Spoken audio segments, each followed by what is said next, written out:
Hey y'all, I'm Shayna, and if you're new to my channel, I'm reviewing Sistas Season 5, Episode 1. This is my first time reviewing Sistas on my channel, but I've been watching since Season 1. So if you've been watching too, we definitely gonna go ahead and get into it. It's a Tyler Perry production. That's all I'm gonna say about that. It's a Tyler Perry production. And we know Tyler Perry production is hit or miss. But I've been watching since the beginning, so we're gonna see this thing all the way through. If y'all enjoyed this video at the end and you want me to continue to review this show, let me know down in the comments, please, and thank you. And while we're at it, hit the subscribe button. Help me out. Y'all know I'm trying to grow my channel. It's still fairly new, but we're gonna grow this thing together. I'm trying to get to 500 subscribers so I can get a community page or the community tab, so I can, start to post things that I like to post. So let's get there, y'all. We well on our way. So we start off with Fatima. It's hard because Zatima is on and then Sistas is on, and it's like two things happening simultaneously, and it's like we never know like what time frame we're in. It's just so Tyler Perry can get so confusing. But basically, we pick up where we left off at the end of season 4 of Sistas. So Fatima's in Andy's office. Y'all know Gary had just came in there and he called Andy the B word because he's trying to see Hayden and he's trying to start some mess to get back at Andy because she don't want him, basically. So Fatima tells Andy what Gary said, and Fatima's character has gotten, before, she is so short-tempered now, to the extreme. To the point where it's she needs anger management. When she was defending Andy in the parking lot, and we was like, yes, and then we was like, yes, don't play with Fatima, yeah, that's my girl. Tyler took that and ran with it. It's out of control now. Somebody can't even sneeze in her direction and she's just going off, and it's getting to be too much. It's getting to be too much. But they go ahead and they're like, okay, we're gonna go ahead and go up in Hayden's office. So then we see Karen and Pam, and they're sitting in the doctor's office. If y'all remember, last season it ended with Karen. She was bleeding, and we know she's pregnant, of course, so they went to the hospital or to see her doctor. So they're sitting there, and she's saying her stomach is hurting, she has pains, and Pam is trying to be supportive, but Karen with her snappy attitude, and now she's hormonal on top of it, so it's even worse than normal. Pam said even though her love life is in shambles. This is the second time my computer has just frozen. Ignore. Just listen to the words. I don't know what's going on with the lag. I'm going to figure it out. But we're going to keep rocking. So she said, even though your love life is in shambles, I still admire you. She, Pam really looks up to her. She really likes Karen and admires her. She has her own business. She has her own things going. And even though her love life ain't where it needs to be, everything else was looking up for her. So we see Gary. He's in Hayden's office. And Hayden is telling Gary, because they was I think they were talking about women they had, and Hayden was like, yep, that's why you can't trust them and all this stuff. And Gary what you know about, you ain't never had no woman as fine as Andy. And he I had Fatima, and he just clinging on to her name for bragging rights at this point. We can tell Fatima, this is what it's given do I want to take it there? It's given Ashanti and Irv Gotti. It's given when you give a corny guy a chance, and then, he holds on to it. He ain't never had nobody as fine as Fatima, so he finally got her, and he is just losing it, and he can't let it go. And even though he did all of these things to her, he's still using her name for bragging rights. It's the audacity. So Gary seemed he don't really believe him like that. And he well, did you buy a penthouse, and did you buy a car? And he's no, I would never do that. Now that I believe. But, he didn't want to let Andy go. Something about Andy, even though he was married, etc. But, with Tyler Perry, it's we done almost forgot that the man was married. Yeah, who cares? I had to jog somebody's memory and be yo, Gary initially had 2 kids. Then he had an autistic son that just disappeared. Wife went to prison. We were supposed to find out. She sent Andy a letter talking about she was about to sue her, and we never talked about it again. Tyler, what is going on? So, and then Fatima busts up in Hayden's office, and Gary said he's suing Andy for pain and suffering. What? So Fatima almost loses it again because she like the nerve of you, and then Hayden talking in the back, getting on her nerves, provoking her even more, like he loved to do. Fatima, don't let that man do that to you because you know he like to call the police. So Andy asks her to step out. So Andy's sitting there, she's talking to Gary. She's like, you know what, like, you got the penthouse to control me. This case, you know I will win this case. Like, it's in my name. I paid the taxes for it. Like, yeah, you got it for me, but I paid all the taxes on it. Don't do that. Don't. That's like being like, oh, surprise, I got you a car. Like, happy birthday, happy anniversary, and then I got to pay the note. But what, you ain't give me nothing. I could have did this myself. You don't get me something I got to pay anything on it. Otherwise, don't get it. Give me something that's paid off, taxes included. So, Andy's like, you know what? Let's just, I sold my place. When did she sell her place? Like, how she went from, I'm not going to sell my place. I don't trust you. I'm thinking about it, to out of nowhere she sold her place. When did this happen? Tyler, we all need to collectively come together and help with the writing, like, because the show has so much potential to go another direction. That's neither here nor there. I digress. So, because but she was like, you can refund me the tax money that I paid, and I'll give you the penthouse and the car, and we can call it a truce. So Gary asks Hayden to leave. And, basically, he's in so many words, like, he still high-key want the relationship. She don't. She's standing firm on the fact that she don't want him. He's trying to bring up her boss, and she like, no, it's not even that, it's you. It took Andy long enough. I am so tired of this storyline with Gary. This should have been wrapped up 2 seasons ago. Give her a new man. And I don't want to take nobody's job away or nothing like that. Like, he can pop up every now and then or something. But, like, this storyline, we got to do something about this. I'm over it. So, she said she's just going to give him everything. Like, whatever she wants to be done with it. Like, you really don't want no man when you like, look, I ain't even about to fight you for it. Why would she want it? You're sitting here in your office spying on me. I wouldn't want to be in it either. I don't want nothing to do with you. Clean slate. You don't got no ties with him. You don't got no children. Nothing. You ain't married to him. You got that ring. He unlocked it and got it off your finger, and you can go your own way. So, please let this end. Where is the boss? I'd rather see what's going on with him. So we see Q, and he's speaking to that undercover cop who's a terrible actor and was stumbling over his lines. And the cop tells the informant, Q, that he has to testify against Sabrina and Maurice, and he has to get a job. We gave you a clean slate. You need to get a job. And Q like, I don't do jobs. Like, can you help me? And the cop like, look, I got to help you do everything. Goodness. If you don't go online and look, stop the madness. Go on Indeed and get yourself a job. So Calvin suddenly appears, and he like, what are you doing here? Like, you need to get out.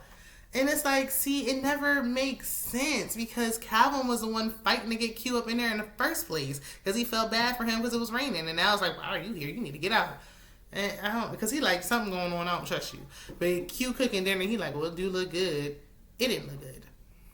It did not look good, number one. First of all, if you want to get him to be like, oh, it looked good, I can't help myself, I need the plate.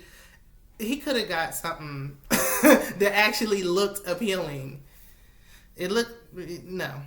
So, he like, look, Calvin really gonna tell Q, like, I keep getting a call from a correctional facility and I don't know why. Answer it. He like, the only criminal I know is you. That's why you need to pick up the phone. Who would be calling you? Answer the phone. And I'm surprised Maurice didn't leave a voicemail. But, he's sitting down, like, he went to go get a fork, because Q was, like, he's flirting with him. Calvin already said that he don't swing that way. So why do you keep on trying? That's why he want to kick you out, because you ain't listening. The man said he don't go that way. He's sexually fluent, but he don't like you. Stop it. Like, it's getting on my nerves at this point. He flirting with him and all that stuff. So Calvin like, did you put that fork in your mouth? You trying to give it to me? Ugh. So Calvin goes to get his own fork, and he had his back turned. So Q like did something, put his phone on vibrate or something. So I'm like, so he can definitely miss Maurice's call. Which I'm like, she shouldn't have told him anything. I don't know what's going to happen with Calvin's storyline. Honestly. So Karen's mom arrives because Karen had spoke to her mom when she was kicking Pam up out the hospital. Her mom had called, and so her mom said she gonna come like wherever you at. Like, I know something going on. I ain't heard from you. So she pops up. She pull up on her. So she arrives, and Karen tells her mom like, look, because she was like, look, I'm pregnant, and the mom was pretty much like, I could tell basically like, I know my daughter. And, you know, the mom was like, well, where is the baby daddy at? Like, let me call Zach. And she was like, no, wait. I'm not 100% sure if it's Zach's. You know deep down in your heart it's not Zach's. And it's not even fair that she went and did all that because he's really walking around thinking he about to have a baby. But it's just, I'm glad she came clean. I never thought I thought it would take down till we got to the DNA test to find out that she was like, that it's not Zach. Like, I didn't think she would ever say it. Girl, come to grips with it. It's over. So Karen's mom shares that, you know, she went through a similar situation with Karen's father as far as, like, him not being this terrible man, like he wasn't the man he needed to be, and she was, like, lifting him up and pouring into him, and she was a responsible one and helping him and keeping the roof over her head, etc. And then finally, when she had enough and she got fed up and left him, he moved on with the next woman and became everything she wanted him to be. Karen ain't the first woman. I know this is a fictional story. Ain't gonna be the last. It happens all the time. That's why women stay with men for years, because they like, I done put all this, I done been with you for all these years. I done put all this into this relationship. I ain't about to let the next woman reap my benefits. Sometimes it's just not meant to be. Like, he's just never gonna be that person for you because he's not supposed to be with you. And it does hurt when you waste your time and do all this with this man and he up there frolicking off with the next woman, especially when you're with a child. But, I mean, it just, if it ain't you, it's not, he's never going to, I mean, you are going to be suffering until you let it go. Or he lets you go. But, you know, the mom was trying to be understanding, and she's like, look, because Karen was like, well, still trying to hold on to it. And she like, don't try to see too far in the future. Let's just focus on this baby. What y'all think? I think they're going to write it in that Karen, something happens, and Karen, unfortunately, loses the baby. And I'm not trying to be like insensitive to that because I lost a child as well, my first child. So it's a very touchy topic, but it's looking like it's going to be, you know, a possible potential miscarriage, in my opinion. That's what I'm getting. That's why she's coming out and saying this, because we probably was never going to get the DNA test. And hopefully Zatima can just move on. Because quite frankly, I'm tired of this. Like, get Karen a whole new man and let her start fresh. So Fatima is done for the day. Like, she's about to leave. She's like, oh, I can't wait to go home with my man. And then Zach, he surprises her and shows up unexpectedly to take her on a date. I thought nothing was to it, but they almost made it out the door when Hayden showed up, because he just is always around. And so he's Hayden the hater, is standing there, and he talking about this ain't over. And Andy like, look, let it go. She like, didn't Robin, the boss, tell you to move on and let it go? He ain't gonna let it go. He has nothing but time to sit there and wonder about what they got going on. So then we see Dani, and this is the most pointless scene ever.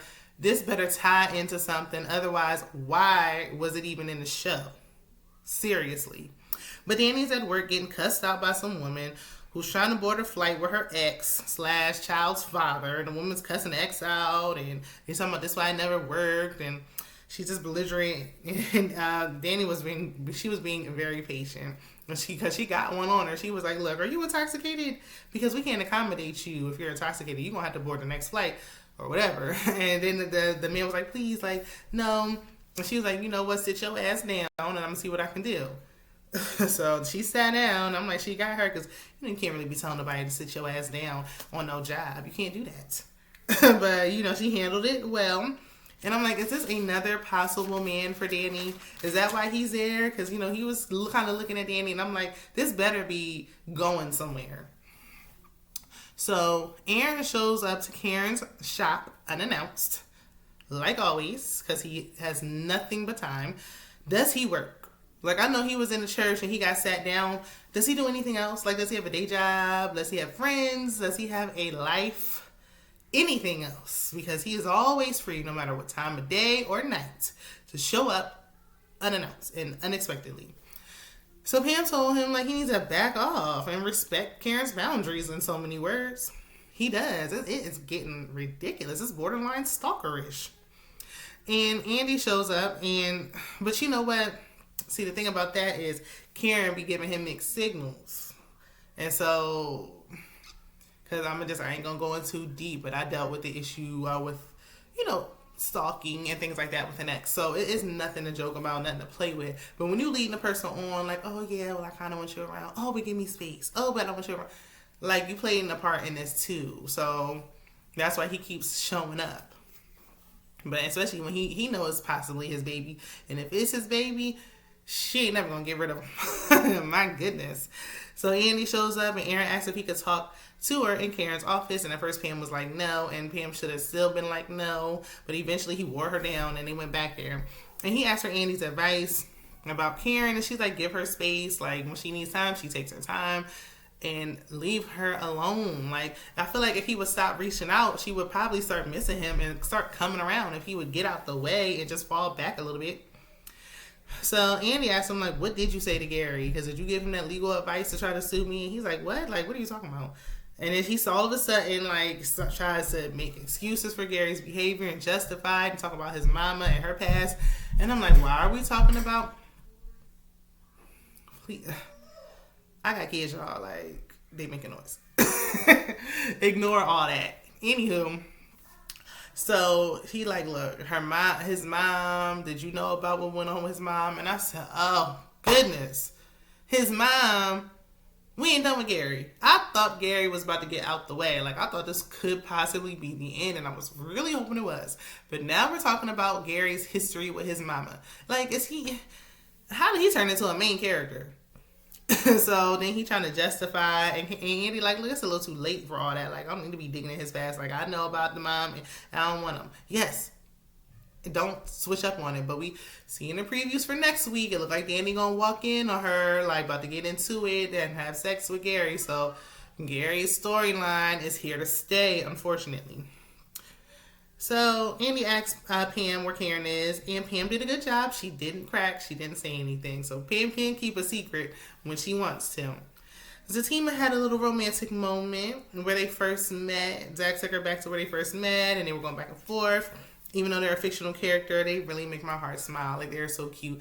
And maybe because it's like, is this type of love real? Y'all let me know. Is it in the comments? Like, could this possibly happen in real life? Because it's like, gosh, that's what I want. That's what I deserve. I want that type of love too. Everybody wants to experience that. And not everybody gets the opportunity, but it like gives you a little glimmer of hope that it's out there. Like, yeah, like, it'll make you want to love again. So after they were doing all that, my heart was smiling. Then Fatima was like, look, I'm hungry. Like, okay, I know you wasn't about to take me back home. Like, and I agreed. Ain't no date, all this, I want to go on an adventurous date, and I don't want to be sitting around, I don't want to, no. I don't care what we're doing. There better be some food involved at some point, somewhere on the date. I don't care if we walking in the park, we zip lining, bungee jumping, go-kart, I don't care what it is. There needs to be somewhere where we eat at some point in the date, period. But that was a nice moment to kill time. I'm like, this is the first episode. We got a lot of fillers going on. We see Sabrina, and she's being mistreated at the prison. Like, she ain't even get booked yet. And they like, take out your hair, take off your clothes, strip search. And I was like, whoa. Now, when I watch 60 Days In, they don't be that rough and aggressive with it. They, take us a process. I thought. I don't want to find out, but I thought. So I'm just thinking she gonna be, because she like, I need to call my lawyer. And the woman, the police officer was just very rude. I mean, I did hear, like, just from, like, watching those types of shows and stuff, like, they will say, like, sometimes the women, or sometimes if it's a police officer and a black person, like, they got a point to prove, so they just are even worse to deal with, like, unnecessarily nasty, so rude. So, I don't know, but I'm like, this is going to be a long season for Sabrina, because they're going to show her sitting in that prison cell all season long. We already had Gary sitting in jail. Now we got, like, it's getting a little played, Tyler, it's getting a little played out. We didn't even see Maurice at all this whole episode. Where is he at? So then Preston, he randomly shows up and pops up on Dani, and I thought he was boarding his flight, but he was telling her, like, he loves her. And Dani was looking like, oh, like, she looked like she feel it too, but she ain't gonna say it because she's so stubborn and so prideful. She must be a Taurus. Shout out to all the Tauruses out there. So he tells her about his ex, Mindy, and how Mindy loves him so much, and he was going to go back and propose to Mindy, like he going to go back and find her, but he won't if Dani says she loves him and tells him not to go. I see Dani telling him to go ahead on and just go, because I would. Kind of messes that you talking about some ex that love you from way back when. They ain't gonna stop make me be like, yeah, stay. But I think Preston's a good man, and I think Dani should have gave him a chance, but that was not the way to go about it. We gonna see what happens. Let me know what y'all think about this episode of Sistas. Are you watching? Like, how do you feel about the storylines? Let me know down in the comments, and I will see you guys on the next one. Bye.